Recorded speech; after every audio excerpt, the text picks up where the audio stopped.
pidato akan saya mulai dalam 3, 2, dan 1. Pemerataan prestasi nasional hanya dapat lahir jika sumber daya digital dipindahkan dari pusat kemajuan menuju pinggiran yang terlupakan. Kita harus bingkai emosi ini sebagai perdebatan antara kecepatan pembangunan versus keadilan pembangunan. Tim kontra mungkin akan datang dengan bilang bahwa pembangunan di kota itu tuh lebih efisien, lebih cepat untuk menghasilkan pertumbuhan ekonomi. Namun, saya rasa ini sempit karena negara itu nggak diukur dari seberapa cepat ia berlari di kota, tapi seberapa jauh ia bisa membawa seluruh rakyatnya bersama-sama. Jadi, masih ini bukan tentang memperlambat kota, tapi tentang mempercepat mereka yang nggak pernah diberi star yang sama. Jadi, apa sih yang akan kami dibuktikan sebagai tim pemerintah? Ada dua hal. Satu, kami akan buktikan bahwa ketimpangan prestasi nasional itu bersumber dari ketimpangan digital yang bersifat struktural. Tapi dua, kami juga akan buktikan bahwa satu-satunya cara realistis dan berkeadilan untuk memperbaikinya adalah dengan redistribusi sumber daya digital, bukan penambahan semua di kota besar. Kalau kami berhasil nunjukin bahwa redistribusi ini bukan sekadar kebijakan pembangunan, melainkan tindakan korektif terhadap ketidakadilan sistemik, maka saya rasa juri menangkan tim pemerintah. Tapi mari lihat bagaimana sih seharusnya perdebatan ini berjalan.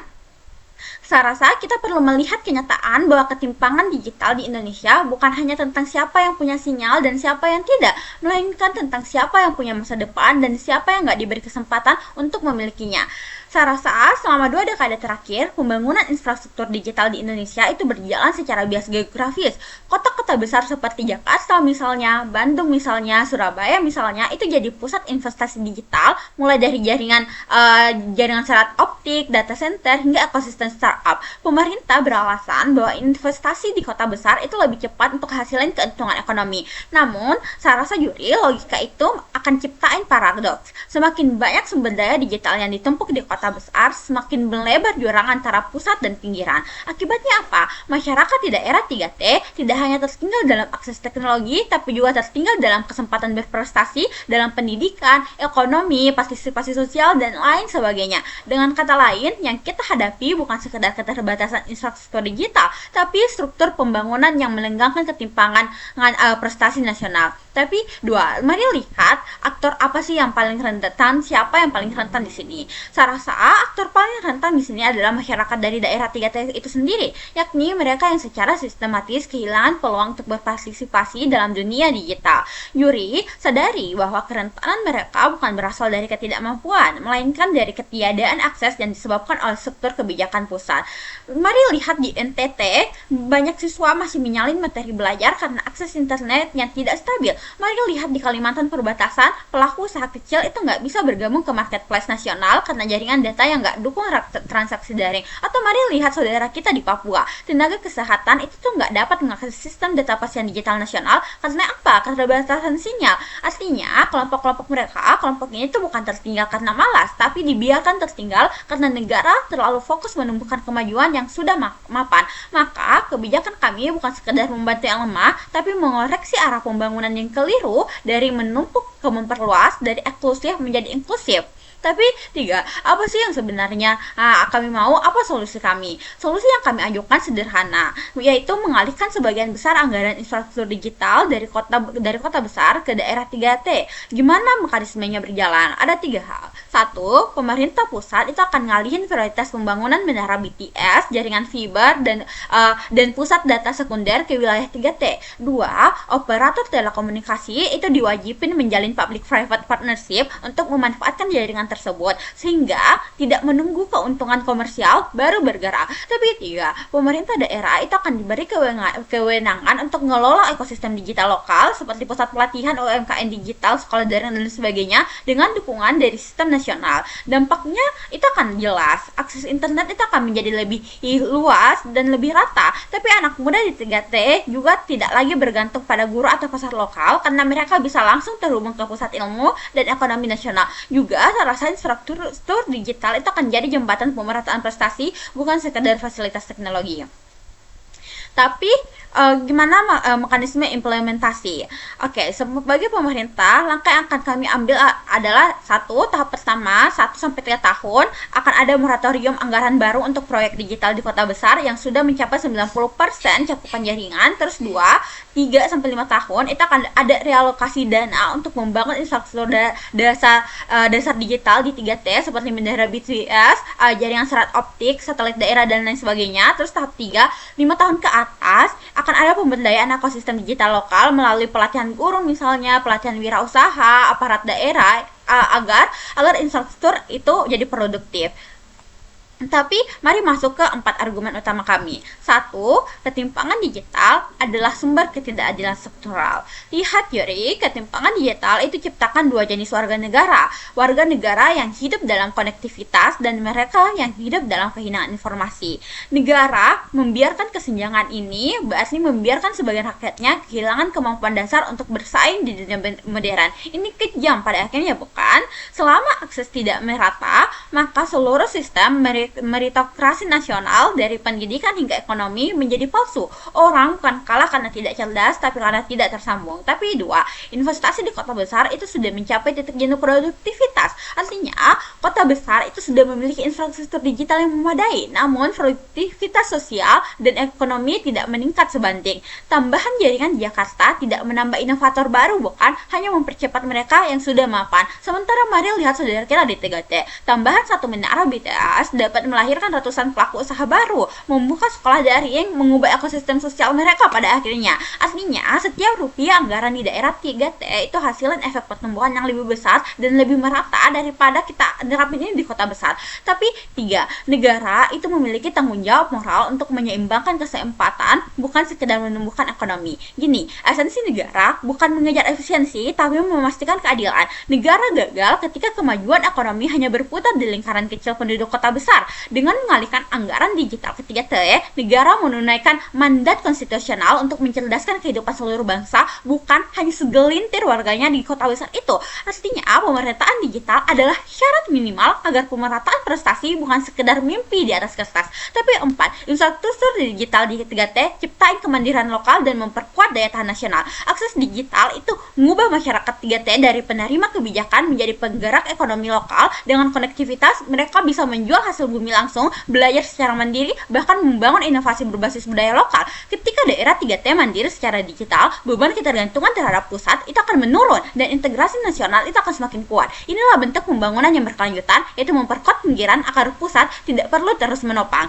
Yuri, perdebatan hari ini bukan tentang membangun lebih banyak kabel Jakarta atau menara di Surabaya. Ini tentang siapa yang berhak punya masa depan digital di negeri ini. Selama negara terus menumpuk pembangunan di pusat, di kota-kota besar, maka daerah 3T hanya akan menjadi penonton dalam narasi kemajuan bangsa. Namun, dengan mengalihkan anggaran ke 3T, kita tidak hanya sedang membagi sinyal, kita sedang membagi kesempatan hidup yang setara untuk mereka. Karena keadilan digital bukan soal kecepatan internet, tapi soal kecepatan negara dalam menyadari bahwa semua warganya berhak terhubung dengan masa depan yang sama. Dengan segala hal yang telah saya katakan, Yuri, mari dukung tim pemerintah. Terima kasih. Assalamualaikum warahmatullahi wabarakatuh. Saya Amalia Ramadhani sebagai pembicara kedua. Pada mosi sebagai pemerintah, Dewan ini akan mengalihkan sebagian besar anggaran infrastruktur digital dari kota-kota metropolitan ke daerah 3T, tertinggal, terdepan, terluar untuk menciptakan pemerataan prestasi. Sadari ini merupakan mosi aktor sehingga keuntungan aktor menjadi prioritas utama. Mari masuk ke argumentasi saya. 1. Bagaimana ketimpangan digital ini telah menciptakan struktur ketergantungan yang memiskinkan. Dewan Juri sadari bahwa selama ini bukan 3T yang tertinggal, tetapi negara yang sengaja meninggalkan mereka melalui desain kebijakan yang timpang. Justifikasinya apa? Lihat bagaimana selama ini pembangunan digital di kota bukan hanya soal efisiensi Dewan Juri, tapi merupakan bentuk dari hegemoni modern. Kota menjadi penentu arus informasi, keputusan, dan bahkan distribusi nilai ekonomi. Akibatnya apa? Akibatnya daerah 3T tidak hanya tertinggal, tetapi menjadi bergantung. Mereka mengonsumsi informasi dari kota, membeli produk dari kota, bahkan bekerja di bawah sistem kota. Ketika kita mengalihkan anggaran 3T, maka kita akan mencabut akar dominasi itu sehingga kita dapat mengubah warga 3T dari pengikut digital menjadi subjek digital. Tapi lihat bagaimana ketergantungan ini akan melahirkan penindasan struktural. Keadaan infrastruktur digital di 3T membuat mereka tidak punya akses pada data, pasar maupun pendidikan. Maka sekalipun ada talenta, mereka akan tetap terperangkap dalam sistem distribusi yang timpang. Misalnya, hasil pertanian dari Flores dijual murah ke kota karena petani tak melihat harga pasar nasional secara real time. Dengan infrastruktur digital, mereka bisa akhirnya menegosiasikan nilai pasar, dan itu bukanlah sebuah kemajuan teknologi tapi sebuah pembebasan ekonomi. Tapi mari lihat lagi bagaimana kebijakan ini akan mengembalikan otonomi informasi. Ketika daerah 3T punya jalur data sendiri, maka mereka tidak lagi bergantung pada interpretasi media atau bahkan birokrasi pusat. Pada akhirnya, mereka bisa untuk memproduksi narasi, budaya maupun inovasi mereka sendiri. Artinya apa? Pemerataan digital bukan hanya sebuah proyek teknis, tapi pengembalian arus kekuasaan informasi. Mengapa ini harus menjadi prioritas negara, bukannya pasar? Begini, pasar hanya menanamkan modal di wilayah yang menguntungkan. Jika kita biarkan mekanisme pasar bekerja, daerah 3T akan selamanya kosong. Maka, hanya negara yang bisa memutus rantai ketergantungan ini, Dewan Juri. Inilah sebuah esensi tindakan negara modern, yaitu dengan mengintervensi demi meratakan akses pada kedaulatan informasi. Mari masuk ke argumentasi kedua. Investasi digital di 3T adalah sebuah strategi ketahanan dan keberlanjutan nasional. Dewan Juri, sadari bahwa dalam dunia modern, kedaulatan bangsa tidak ditentukan oleh seberapa kuat tembok militernya, tetapi seberapa merata konektivitas digitalnya. Justifikasinya apa? Lihat bagaimana kerapuhan nasional akibat konsentrasi infrastruktur digital di kota. Konsentrasi seperti jaringan, server, maupun data di kota besar menjadikan Indonesia secara digital itu rapuh. Lihat bagaimana satu gangguan besar seperti serangan cyber atau pemadaman energi di Jakarta bisa melumpuhkan layanan nasional. Artinya apa? Pemerataan digital ini bukan hanya soal pemerataan ekonomi, tapi soal desentralisasi risiko nasional. Tapi mari juga lihat bagaimana 3T merupakan wilayah strategis secara geopolitik. Banyak daerah 3T justru berada di garis depan negara, Dewan Juri, seperti perbatasan laut, kepulauan, dan wilayah terluar. Lihat bagaimana ketika mereka tidak terkoneksi, bukan hanya warga yang akan tertinggal, tapi juga kedaulatan informasi negara di perbatasan akan ikut terancam. Membangun infrastruktur digital di sana berarti memastikan negara hadir bukan hanya dengan pos militer, tapi juga dengan data.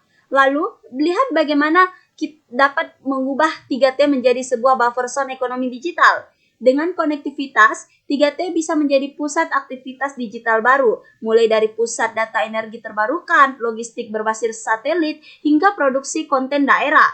Pemerataan digital ini dapat menciptakan sistem multi-hub yang membuat ekonomi di Indonesia lebih tahan terhadap krisis di satu wilayah.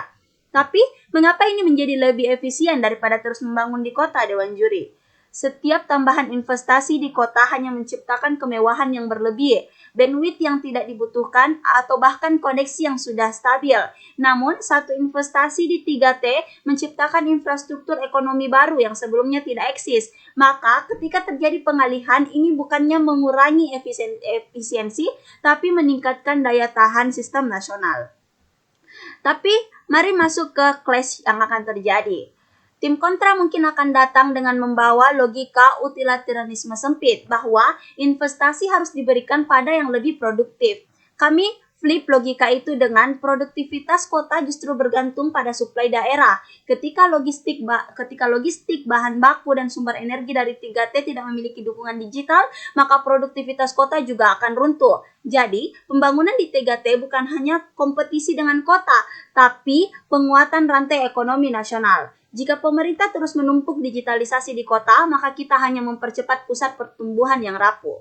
2, mari kita jawab bagaimana tanggapan soal SDM 3T yang belum siap. Infrastruktur juga akan mubazir. Kita perlu koreksi asumsi keliru ini, Dewan Juri. SDM tidak bisa siap tanpa infrastruktur. Menunggu kesiapan SDM sebelum menyediakan jaringan adalah logika terbalik. Dengan infrastruktur digital, pelatihan daring bisa masuk, sistem pendidikan terbuka bisa dijalankan, dan ekonomi lokal bisa belajar bertransformasi. Jadi, infrastruktur bukan penghargaan atas kesiapan, tapi instrumen untuk menciptakan kesiapan. Tapi mari juga lihat klaim yang akan datang, yaitu pemerintah harus fokus pada kota karena nilai returnnya lebih cepat. Tim kontra hanya melihat nilai jangka pendeknya, seolah kebijakan publik adalah investasi bisnis. Kami di sini mengajak Dewan Juri untuk berpikir lebih mendalam. Return tercepat bukan selalu return terbaik. Kota mungkin memberi hasil cepat tapi kecil skalanya. Daerah 3T dapat memberikan hasil lambat tapi mengubah fondasi sosial ekonomi bangsa secara menyeluruh. Negara yang berpikir panjang akan memilih pada akhirnya. Jika pembicara pertama bicara tentang keadilan distribusi, saya berbicara tentang bentuk baru pemerintahan digital. Pemerintah hanya fokus di kota menciptakan struktur piramida, pusat mengontrol daerah penerima. Namun dengan pemerataan digital, kita menciptakan sistem jaringan yang horizontal yang dimana setiap daerah dapat berkontribusi, mengirim data, memutuskan arah pembangunan lokal. Ini bukan sekadar pembangunan ekonomi, tapi pembangunan politik partisipatif. Lalu, bagaimana efek psikologis dan sosial pemerataan digital? Kita tidak hanya membangun menara sinyal, tapi rasa diakui. Ketika warga 3T melihat pemerintah memprioritaskan mereka, muncul rasa kepercayaan dan kebanggaan terhadap masyarakat itu sendiri. Bangga menjadi tim pro. Tidak terasa akan saya mulai dalam 3, 2, 1. Juri, lihat bagaimana tim pro menang secara fundamental dalam debat ini karena kami berbicara soal akses yang mengubah hidup, bukan cuma sekedar pembangunan fasilitas aja, tapi juga bagaimana pemberian kemampuan untuk dapat berpartisipasi dalam ekonomi digital nasional. Tapi lihat di sisi tim kontra, mereka udah kalah secara fatal karena mereka mempertahankan status quo yang cuma mempercantik kota aja dan juga bagaimana menunda kebangkitan daerah-daerah di 3T. Padahal disitulah letak energi produktif bangsa yang selama ini terkunci. Tapi sebelum itu, mari sanggah beberapa argumen dari kontra. Satu, mereka bilang soal pengalihan anggaran itu akan membuat kota besar itu kehilangan daya saing digitalnya. Beberapa layer. Lawan itu berbicara seolah-olah kemajuan kota adalah sesuatu yang terencana kalau misalkan dananya berkurang. Padahal enggak, Juri. Kota itu udah memiliki infrastruktur, udah punya ekosistem, dan juga udah punya jaringan yang mapan. Justru karena itulah kebijakan pengalihan ini akan membuat sistem digital kota itu menjadi lebih sehat dan efisien pada akhirnya. Tapi B, ketika pusat-pusat digital di kota besar terus menerima dana tambahan, mereka itu akan menciptakan fenomena yang disebut dengan kanibalisasi digital. Startup di Jakarta misalkan atau di Bandung misalkan itu akan mati pada akhirnya sebelum bagaimana mereka tumbuh karena mereka harus bersaing dengan proyek-proyek pemerintah yang menyerap semua sumber daya. Dengan pengalihan ini, kompetisi di kota itu akan menjadi lebih wajar, dana swasta akan kembali masuk menggantikan dana publik, dan juga inovasi kota justru akan semakin hidup. Tapi kalau misalkan logika menjaga daya saing kota itu sebenarnya berpihak kepada kami, karena kami itu mendorong pemerintah mundur secara strategis dari pasar kota agar kreativitas dan juga investasi non-pemerintah itu mengambil peran. Jadi bukan melemahkan kotanya, tapi membebaskan kota dari ketergantungan pada subsidi negara. Tapi argumen yang kedua, mereka bilang kalau misalkan masyarakat 3T itu nggak siap menerima infrastruktur digital sehingga proyeknya akan sia-sia saja pada akhirnya. Beberapa layer respon, argumen tidak siap adalah bentuk pembenaran struktural terhadap ketimpangan. Kesiapan nggak muncul dari kehampaan aja, tapi dibentuk oleh lingkungan. Menunggu kesiapan sebelum membangun akses digital itu sama aja absurdnya dengan menunggu orang yang berenang sebelum benar-benar memberikan airnya. Tapi yang B, ambil contoh dari daerah misalkan kayaknya selatan. Ketika misalkan jaringan seluler baru dibangun pada tahun 2018, dalam waktu setahun itu ada muncul komunitas bisnis dari kecil. Guru bisa mengajar lewat grup-grup daring secara online, dan juga nelayan menggunakan aplikasi cuaca. Nggak ada pelatihan formal besar-besaran, tapi kesiapannya itu lahir karena ada ruang untuk beradaptasi. Tapi yang C, jadi klaim belum siap yang mereka katakan itu tuh bukan masalah kapasitas masyarakat, Juri, tapi masalah keberanian negara membuka pintu kesempatan.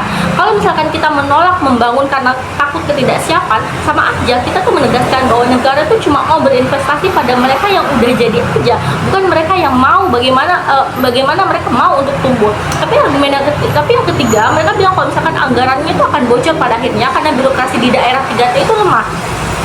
Saya akan bilang kalau misalkan lawan benar bahwa pengawasan itu memang penting, mari amini. Tapi dari situ kita justru harus menyimpulkan bahwa 3T itu harus mendapatkan dana agar pengawasannya itu bisa dibangun di sana.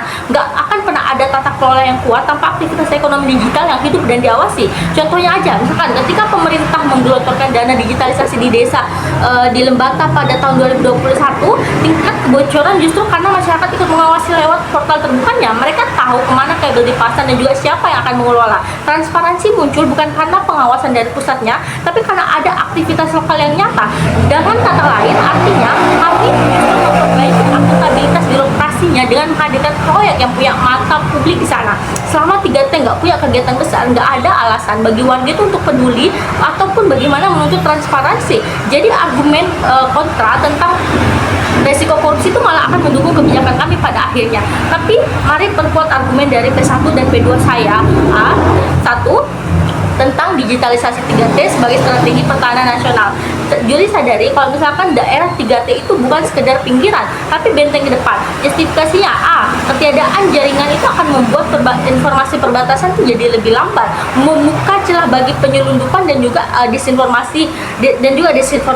Jadi pengalihan dana digital itu akan menciptakan garis pertahanan siber yang akan menutup celah rawan. Tapi soal pemerataan informasi yang akan memperkuat loyalitas negara pada akhirnya, ketika masyarakat di Natuna atau misalkan di Maroke merasakan manfaat nyata dari negara digital, rasa keterhubungan itu akan meningkat pada akhirnya. Nasionalisme itu bukan hasil pidato, tapi pengalaman langsung terhadap perhatian negara kepada mereka. Tapi kebijakan pro itu memperluas kebijakan yang kami buat itu kan memperluas definisi prestasi menjadi prestasi kolektif pada akhirnya. Kami nggak mau Indonesia itu cuma punya 5 kota pintar aja dan juga 500 kabupaten lainnya itu terdiam pada akhirnya. Tapi bagaimana supaya Indonesia itu di mana anak-anak Indonesia misalkan dari Sangihe itu bisa menulis aplikasi yang digunakan di Jakarta juga pada akhirnya. Tapi argumen yang kedua soal redistribusi digital sebagai mekanisme keamanan ekonomi.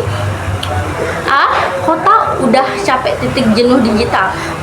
Juri lihat bagaimana infrastruktur berlebihan di kota itu menghilangkan fenomena kayak oversupply of access, di mana kapasitas itu nggak lagi berbanding dengan kebutuhan.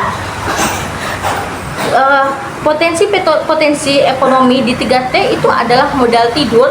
Jadi kalau misalkan sedikit investasi jaringannya, produk lokal itu bisa masuk pasar digital, yang mana ini pada akhirnya akan menggerakkan roda ekonomi nasional dari bawah. Tapi mari lihat bagaimana titik pertentangan pada debat ini. Siapa sih yang sebenarnya paling mendesak? Saya rasa ini ada di pihak kami, karena keterlambatan 1 tahun itu berarti ribuan anak 3T itu kehilangan kesempatan belajar dan juga berinovasi. Kota tidak akan kehilangan apa-apa pada akhirnya kalau misalkan proyeknya tertunda setahun aja mungkin. Tapi kalau misalkan bayangkan di 3T kehilangan 1 generasi, gimana pada akhirnya? Tapi lihat siapa saja aktor rentan yang paling terselamatkan di sini. Lihat bagaimana guru-guru di Rote, nelayan-nelayan di Natuna, ataupun tenaga kesehatan di Toli-Toli. Ketiganya nggak butuh janji efisiensi menurut metropolitan Juri, mereka butuh sinyal agar mereka bisa mengajar, agar mereka bisa menjual, dan juga mereka bisa menolong hidup. Tapi mari timbang debatnya seperti apa. Lihat bagaimana skenario terbaik di sisi kami itu pada akhirnya akan banyak terbangun ekosistem digital desa yang tumbuh mandiri dan juga akan mempercepat prestasi dan mencegah eksodus ke kota. Tapi lihat bagaimana tapi di sisi kami kasus terburuknya itu dana mungkin akan terserap lebih lambat, tapi infrastrukturnya tetap berdiri. Ini akan menjadi modal jangka panjang pada akhirnya. Kalau kita bicara soal lambat, saya rasa ini simetris di kedua sisi, tapi ini akan jauh lebih baik di sisi kami, karena setidaknya di sisi kami akan ada infrastruktur yang tetap berdiri. Tapi lihat bagaimana skenario terburuk di sisi mereka ketika nggak ada perubahan sama sekali. Ketimpangan di daerah perkotaan dan juga daerah-daerah terpencil ke 3T itu akan semakin lebar, dan juga potensi ekonomi daerah akan terkunci pada akhirnya. Ini bukan cuma resiko, tapi kepastian kehancuran yang laten. Jadi Juri sadari bahwa ini bukan cuma sekedar alokasi dana aja, tapi keputusan apakah negara mau untuk terus menambah kota dan juga membangunkan wilayah tidur. Tim kontra berbicara seolah stabilitas kota adalah segalanya. Kami udah bilang tentang keadilan produktif, tentang pemerataan peluang dan juga kebangkitan nasional yang dimulai dari titik terluar. Berikan kredit pada argumentasi kami Juri, karena kami nggak cuma membangun jaringan internet, tapi kami juga membangun jaringan kehidupan baru yang menghubungkan bangsa ini dari pinggiran hingga pusat. Bangga menjadi pemerintah.